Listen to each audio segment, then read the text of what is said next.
Hi, I'm Martha Reeves, and known for my recording history at Hitsville, USA, Motown Records.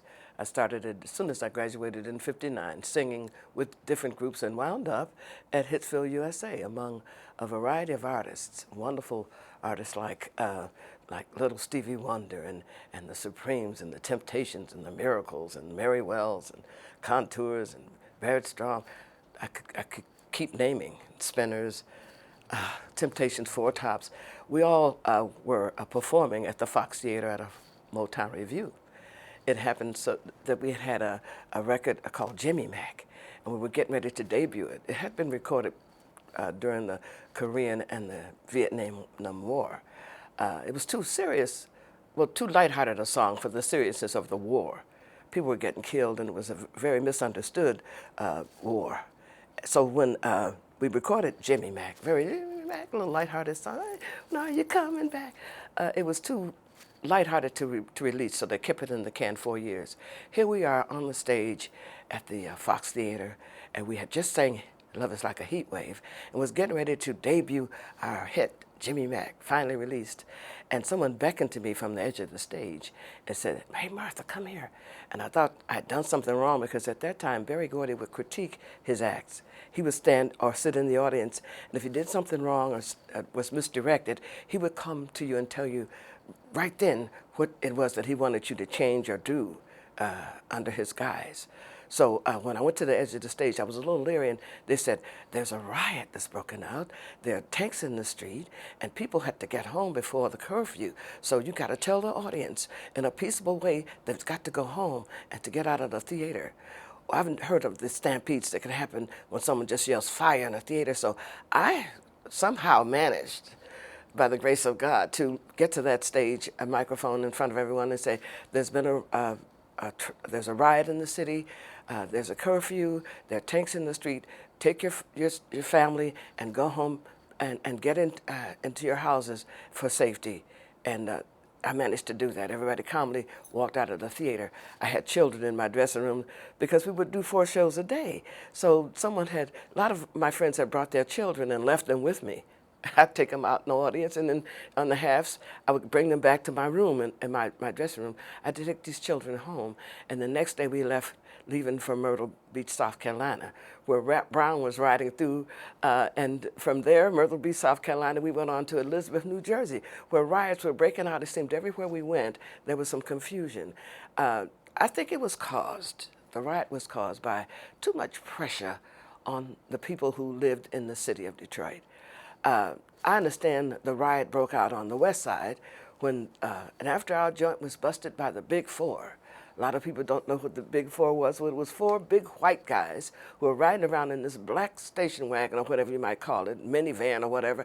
And if they saw anyone on the corner singing, as we used to do, we used to sing on the street corner under the street lights, or tossing pennies, or just standing around smoking or drinking, they would bust the crowd up.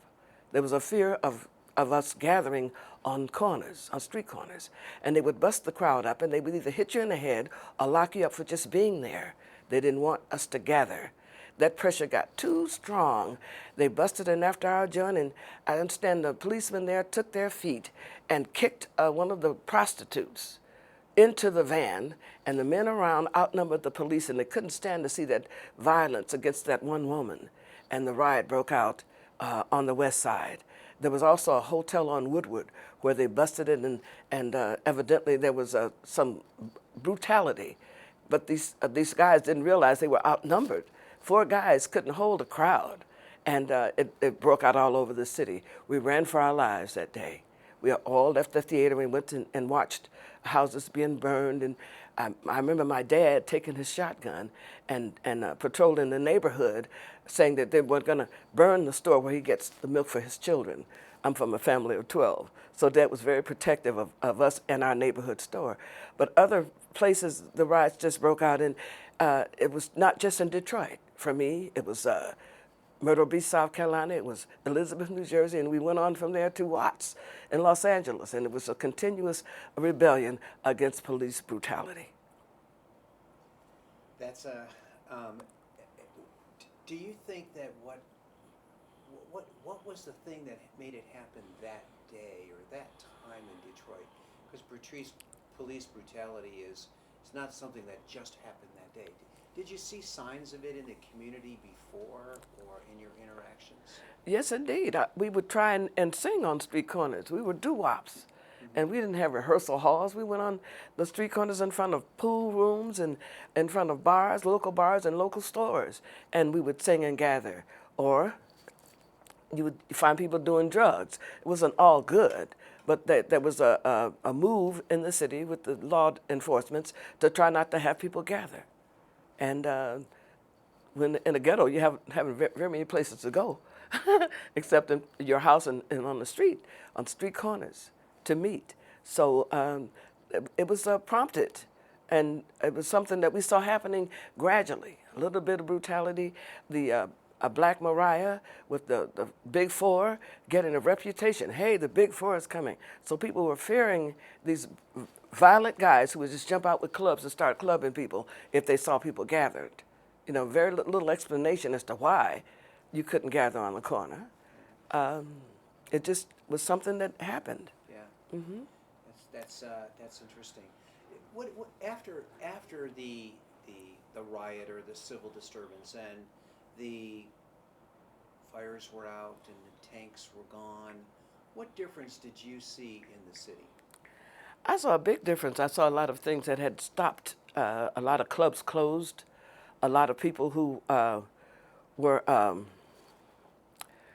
used to hanging about on the street or having access to the street corners and whatever, uh, refrain and be a little more leery and a little more aware of what was going on around them. And the police backed off. I noticed they started being more compassionate, a little more tolerant of the citizens. We weren't enemies, and there was no reason for a war, but the war was because the law was trying to be enforced. And it eased up a bit, and everyone started to try to get along. This is just around the hippie movement, too. I know the music and the hippie movement had a lot to do with the masses and letting people learn how to live together and at peace. Right, right. Since 1967, some people feel things have gotten better. Some people think things haven't changed. Some people think things have gotten worse. Do you have an observation about that? I know things have gotten better. We have an understanding now. We actually herald our police. We call them Detroit's finest. They're more protectors than they are of adversities.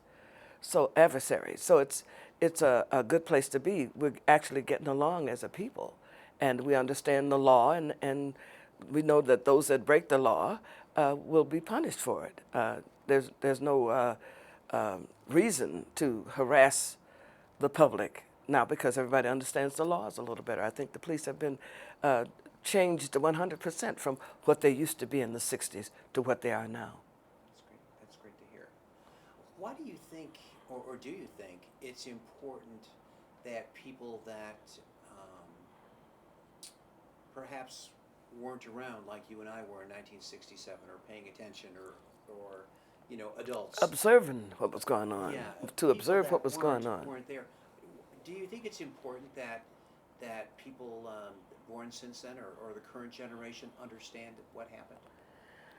Uh, That's the only way they would know anything about what happened in the 60s if their parents raised them properly to let them understand exactly what happened to them in their teenage days and to sort of regulate what's happening. It's a different kind of atmosphere now. The environment has changed. We have a beautiful city. It's been rebuilt, and it's better than it was before the riots, I feel.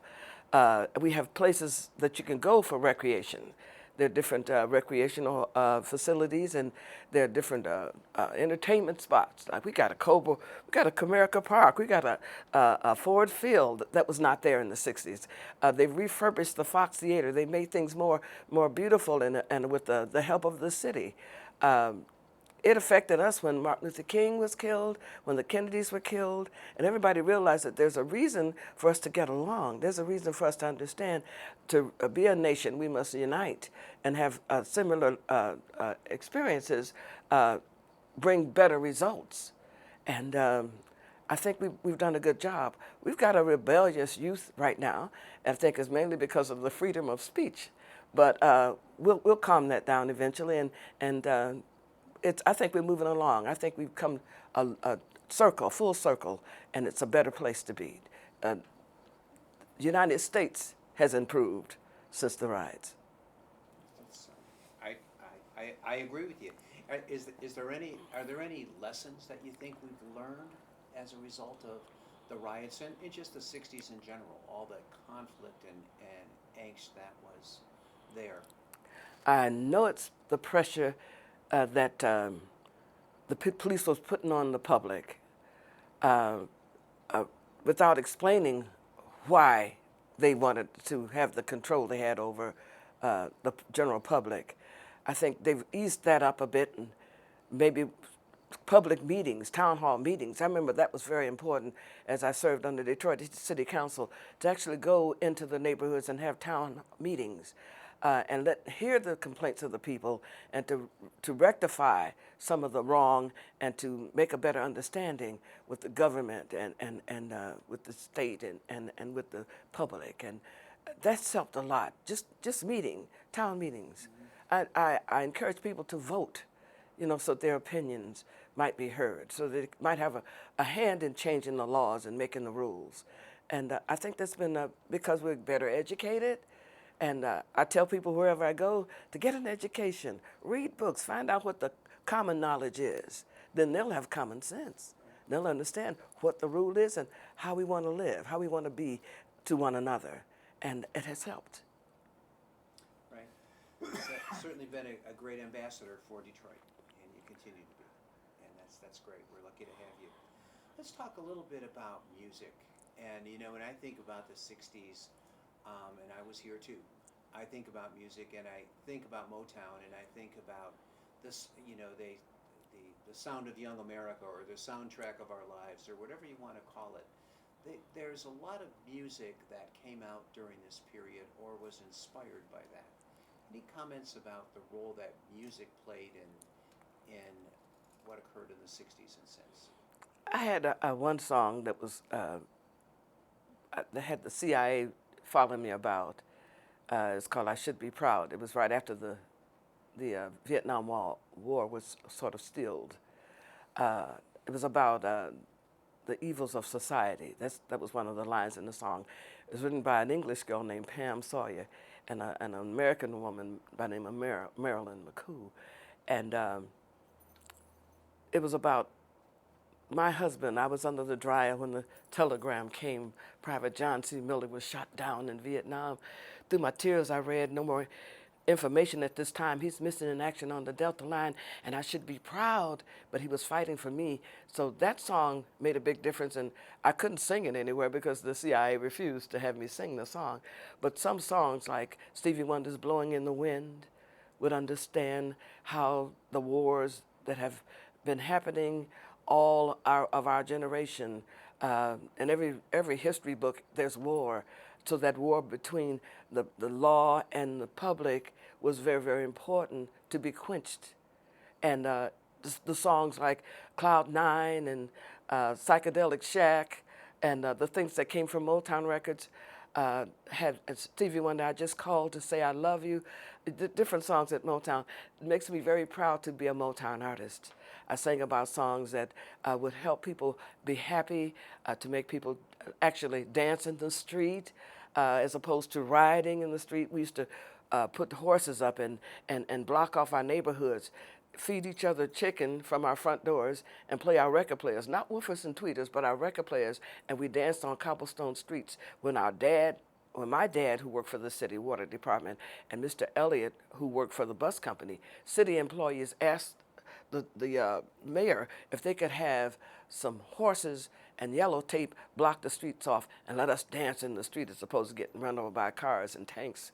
But little things like that made a big difference. with our getting along, having music like songs like Money by Barry Strong, make people understand that's what we needed. And a Henry Ford having a Ford Motor Company where you got a minimum wage, the first people to ever give our generation a minimum wage and bringing us out of the poverty level to middle class. Things like that all happen here in the city because of music, because of Berry Gordy realizing that we needed a sound of young America. And it keeps me young. We're still, after 56 years, we're still singing these songs all over the world and bringing peace. When we go into an audience, we know that it's going to be different when we leave because the songs touch the heart and make people understand we just want love. We want to give love through our music. Yeah, that's certainly true. You know, in 2017 will be the 50-year anniversary of 1967, and we think, you know, that's our job as the historical museum to recall and reflect on that. But we also want to make it a positive opportunity for the community to do something, to show the rest of America that, you know what, yeah, those were bad times. We're done with that, and we're moving forward. Do you have any thoughts about, well, if we should do that, or what we should think about doing to bring the community together to keep the positive momentum that we have going? We're doing quite a bit right now that is leading toward peace and understanding. Um, we just keep moving in this direction. Detroit's been revived. A lot of buildings that were torn down are being replaced with great institutions. Like you've enhanced the Detroit Historical Museum to the point where the community can share in it. I'm very proud to be one of the people who participated in the fingerprints in front of the building.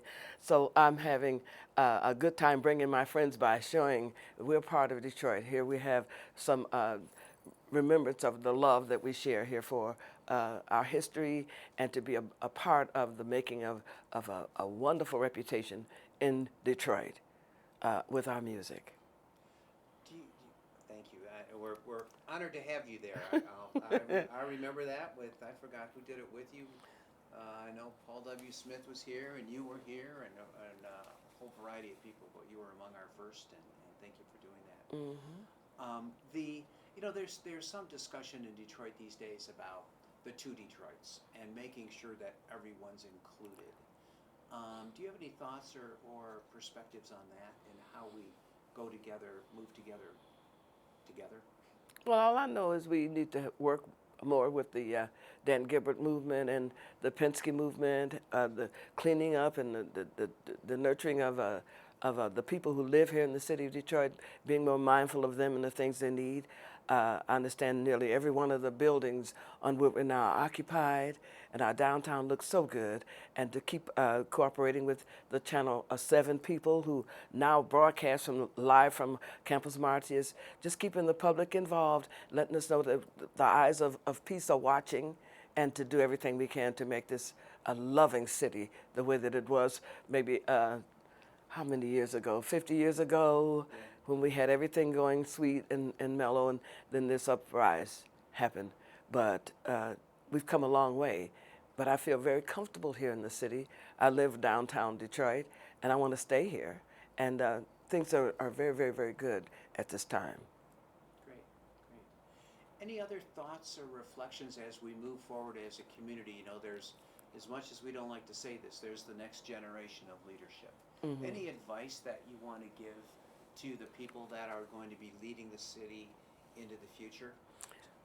Well, I understand our institutions like Wayne State University and University of Detroit. They have wonderful programs, and the occupation of the students is up. We've got a good count, and some of our graduates are staying here in the city and nurturing the city with the information they've learned and gathered at the universities. I think that's the way to go. Keep educating our youngsters, and the next generation would be twice as good as this generation.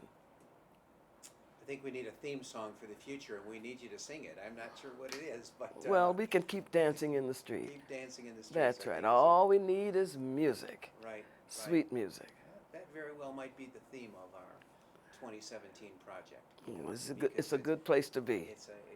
It picks up that concept of peace and moving forward. Keep everybody happy Yeah, absolutely. and dancing. And dancing. Yes. Anything else you'd like to add, Martha? It's been great getting your perspective, and that recollection is great. Well, I know that I've spoken to a lot of people who were affected during the riotous times, and a lot of my friends are very, very satisfied and happy with their lives right now, still being here in the city. A lot of us have gone on, and that's the way things go. But to still be here and to watch and see how Detroit is coming back and how it's developing and all the wonderful, beautiful things that are being done in the city, I'd like to just encourage everyone to continue in that way and love Detroit like I love Detroit. Great. Great. Thank you.